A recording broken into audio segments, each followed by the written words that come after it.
Family used my credit card just to hold the reservation for the holiday dinner. I got the charge anyway, $1,480. I called the restaurant and reported it as unauthorized. Then I sent a group text, "I won't pay for strangers." Panic started.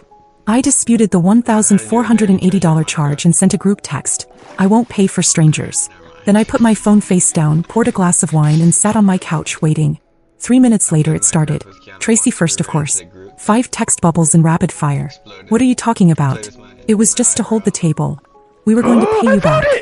Why would you cancel it? Oh my gosh, You're being seriously dramatic right now." Oh my gosh. Then Angela. One missed call. Bro. Then a voice message I didn't bother listening to. Mom followed with a long, drawn-out guilt text about how the holidays are a time for forgiveness and togetherness and not rash decisions. That word, rash. No, this wasn't rash. This was a long time coming. Rewind to 3 days before Christmas. I was midway through a 16-hour shift in the ER. 3 trauma codes, 2 psych holds, and 1 guy who thought he swallowed a battery for attention. When Tracy texted, "Hey, can we use your credit card just to hold the reservation for Christmas dinner? They won't charge it, promise. We just need to lock in the spot for everyone." I was too tired to think. I just said sure and texted back the numbers. She said it was for a small family dinner at a new place downtown, the Harrington. I didn't ask if I was invited. I already knew the answer. No one had asked about my schedule. They never do. Christmas Day came and went. I was on call anyway, pulling a double. I got a photo in the group chat of everyone dressed up at a long white tablecloth table. Tracy with champagne. Angela next to a guy I didn't recognize. Mom with that fake smile she reserves for when she's playing hostess. That was it. No caption. No wish you were here. Just the photo. 2 days later, I checked my Amex balance while paying a parking ticket and saw the charge. $1,480 from the Harrington. I thought it was a mistake. Called the restaurant. The woman I spoke to said it was definitely my card. Used for the full bill including wine. She even read the name on the reservation. Angela. 11 guests. I counted. 11. I wasn't one of them. That was when it stopped being about money. It was never really about money. I've been the dependable one for years. I covered Angela's college bills when she decided she wasn't meant for academia. I paid Tracy's rent for 6 months after she left her last job to become a wellness coach, which lasted maybe 3 weeks. I've bailed out Mom more times than I can count.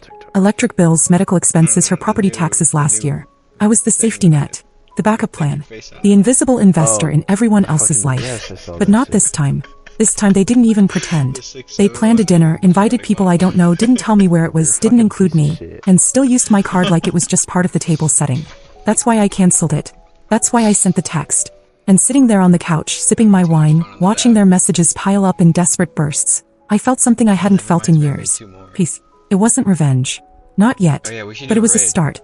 The next day I turned off read receipts. Ignored every call. Let them marinate in confusion. Angela sent a text just before noon. I just checked my bank.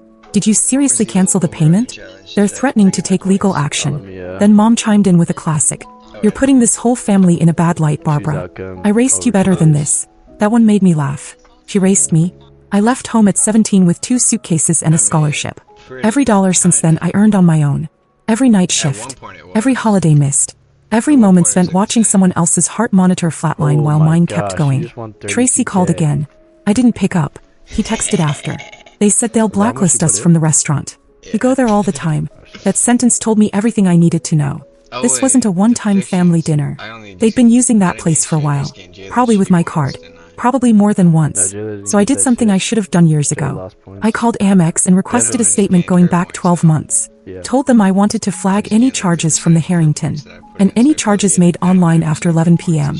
Tracy was always the night owl with the sudden emergencies. While I waited for the report, I opened a new checking account, one they didn't know about. Started rerouting all my direct deposits. I'd played provider long enough. That evening, Angela left a voicemail. I could hear she was crying, or at least trying to sound like it. Said something about being embarrassed, about the restaurant manager yelling at them, about the boyfriend's kids watching her get humiliated. Then she said it. You always do this, Barb. You think you're better than us just because you went to med school. That line was the beginning of the end. Because it told me exactly what this was really about. I wasn't the A-team. I was the outsider. The necessary villain in the family script. The one who got out, made something of herself, and became the convenient punching bag for every bad decision they made. But I wasn't going to play that role anymore. The next day, I sent one more text to the group. From now on, I'm not covering anyone's bills. Don't ask. I won't respond. I muted the chat. Left my phone on silent. Took myself out for dinner, alone for once on my terms. While I was slicing into a rare steak, my phone buzzed. Then again, I didn't check, because I knew what was happening. They were spiraling. And this was only the first ripple. They had no idea how far I was willing to go. 2 days after I sent the last text, Mom showed up at the hospital. She never visits. She hates hospitals, says the smell makes her dizzy. But there she was, standing by the security desk when I walked out of the staff lounge after a night shift, holding a thermos and that same dramatic, worried mother expression she pulls out when she wants something. I walked right past her. She followed me outside. Started with the usual lines.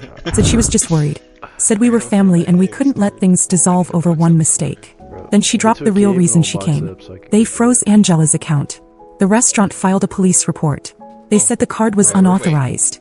I said nothing. I unlocked my car and sat down. Then she said it. You can fix this, Barbara. Just call them and explain it was a misunderstanding. You're a doctor, they'll believe you. That was her plan. Not an apology. Not an admission. Just an expectation that I'd use my reputation to clean up their mess again. I didn't answer. Drove off without a word. They weren't used to that. By the end of the week, the cracks were visible. Angela's boyfriend kicked her out. Tracy posted a thinly veiled pity post about snakes in the family. Mom started calling my coworkers asking if I was okay. One of the nurses showed me a voicemail. My mother pretending she was concerned I might be having a breakdown. I finally got the Amex report. It confirmed what I already suspected. Over $3,000 in charges from the Harrington across the last 6 months. All during times I was working night shifts. Some nights they went twice. I printed the statement, folded it, mailed a copy to each of them. No note, no explanation, just the facts. Then I did something subtle, but nuclear. I called Mom's landlord and asked him to remove me as the emergency contact and financial guarantor. Same with Angela's student loan co-signer form. Same with Tracy's car lease. All in one afternoon. By the next morning, I had 30 missed calls and a dozen messages, all variations of the same theme. How could you do this? Simple. Because I finally realized I was never part of a family. I was part of a system. A quiet financial scaffolding holding up 3 fully grown adults who decided that because I chose a hard path and made it work, I somehow owed them everything they didn't bother earning. The panic was setting in now. But they still didn't get it. They thought this was just a tantrum. They had no idea it was the demolition phase. Angela showed up at my apartment unannounced the following weekend. I only knew because my building's front desk called up and asked if I was expecting anyone. I told them to send her away. 10 minutes later she texted, "You're seriously not going to talk to your own sister? You know I'm facing charges for this, right?" That was the first time she'd admitted it. That she did use my card. That it wasn't a misunderstanding or a restaurant glitch. Just entitlement. Dressed up in fake confusion. I didn't reply. Later that evening I got an email from Amex. The dispute was resolved in my favor. Full refund. No liability. They were investigating potential fraud. That meant they'd be contacting Angela directly. Possibly even pressing charges depending on how she answered. I could have stepped in. One call and it would have gone away. But I didn't. They were so used to me being the net that caught them. But now there was no net. Just free fall. Tracy cracked next. She called me crying, actually crying, which she rarely does unless there's something very specific she's trying to get out of. Said she was being evicted. Said she thought I'd help her like I always did. Said she only let them use my card because everyone thought it was fine. That line stuck with me. Everyone thought it was fine. That's exactly it. They didn't even think twice. Not about me or my time or my life. I was just the doctor's sister. The one who never had time to come home but always had enough money to fix things. A silent wallet in scrubs. I sent her one message. Sell the car. Get a roommate. Figure it out. 2 days later Mom called. I finally picked up. She went on about family, about forgiveness, about how she'd always been there for me emotionally, even if not financially. I let her talk. Then she asked the real question. Are you seriously going to let your sisters drown like this? I told her yes. There was silence. Then a quiet, furious, "You've changed." She wasn't wrong. I was just done playing broke so they could play rich. Done canceling my vacations so they could afford new phones. Done working 12-hour shifts to keep people alive and then coming home to messages from people who acted like I owed them something. They weren't drowning. They were finally treading their own water. And I was finally on shore. The blowback didn't really hit until Easter. Aunt Jean always hosted and I hadn't been to one of her gatherings in years. But this time I made sure to show up. Not for the food or the small talk. I just wanted them to see me. Not a voice on the other end of a call. Not a card number they could use without asking me. I came straight from a shift, still in scrubs. Hair tied back, no makeup. I brought a bottle of wine and a pie from a bakery near the hospital. Walked in and said hello to Aunt Jean like everything was normal. Tracy saw me first. She blinked like she wasn't sure I was real. Angela froze. Mom barely looked up from her conversation with two women from church. I took a seat near the window, helped myself to a plate and waited. They didn't say a word. Just whispered to each other when they thought no one was listening. It was kind of impressive how quickly they fell into the habit of talking around me like I was some outsider crashing their private reunion. As if I hadn't funded half their lives up until 2 months ago. Then Uncle Mike, loud, oblivious Uncle Mike, boomed across the table. Barb, you still holding down the family like always? Must be nice being the rich one. Everyone went quiet. Angela looked at her plate. Tracy got up and walked to the kitchen. Mom finally looked me in the eye. I took a sip of wine and said, "Not anymore." You could feel it ripple. Aunt Jean tried to change the subject, but it was too late. The message was loud and clear. This wasn't just about a canceled dinner anymore. This was about everything. Years of dependence. Years of unspoken resentment. Angela left 10 minutes later. Didn't say goodbye. Tracy followed right after. Mom stayed seated, pretending to enjoy her coffee, but her hands kept fidgeting. That night, Angela emailed me. It was long, rambling, emotional.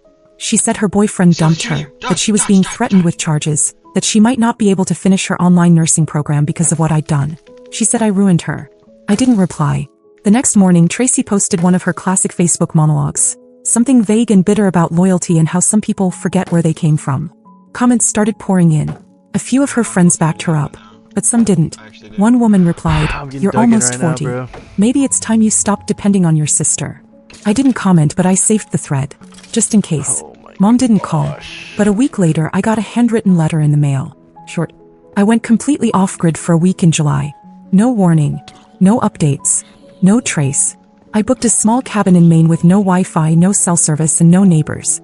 I told the hospital I was taking a personal retreat and left my phone in a drawer. For the first time in years, I didn't check patient charts, answer panicked messages, or scroll through family drama disguised as obligations. I read paperbacks, took long walks by the rocky coast, cooked meals just for myself. I didn't think about what my mother needed or what crisis Tracy had created or what lie Angela was busy telling.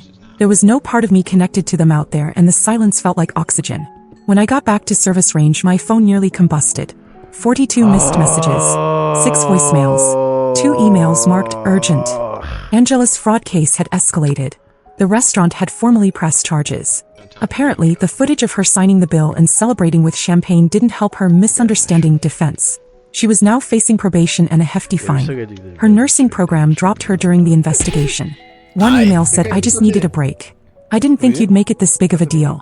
Tracy, it turns out, had been living rent-free in someone's guest room after her eviction, and that situation fell apart when she borrowed a laptop and forgot to return it. She was back living with Mom, who was 3 months behind on her mortgage and scrambling to apply for financial assistance. Someone had suggested she sell the house. She told them she was waiting on her daughter to come to her senses. They were all still waiting for me to crack. What they didn't know was that while they were spiraling, I'd been quietly setting everything in motion to erase my name from anything that could tie me back to them. When I got back, I met with my attorney. We finalized the paperwork to remove me as financial guarantor from every account they could possibly touch. I withdrew as co-signer on Tracy's car lease, after I paid off the remainder just to close it. I filed identity alerts on all 3 credit bureaus to block any unauthorized credit attempts. I instructed HR to flag any family members trying to verify employment on my behalf. It was clean, permanent, quiet. The only hint I gave them was a text I sent to the group chat that night, just 5 words. "Don't contact me again. Ever. No more context. No more invitations for debate." A week later, I received a certified letter from Mom. I didn't open it immediately. I waited until Sunday morning, sitting on my new apartment's balcony, the sun just starting to warm the metal railings. Inside was a handwritten note. "I didn't raise you to be this cold. You were never better than us. Just more selfish. I hope it keeps you warm when no one else does." That was it. No signature. No love, Mom. Just a bitter benediction from a woman who thought being a mother meant collecting debt. I folded the letter once and dropped it into the trash without reading it again. What they never understood, what they still don't, is that I never thought I was better than them. I just stopped pretending they weren't using me. They believed I'd come back eventually, that I'd feel guilty, that I'd miss the chaos or the obligation or the approval. But I didn't.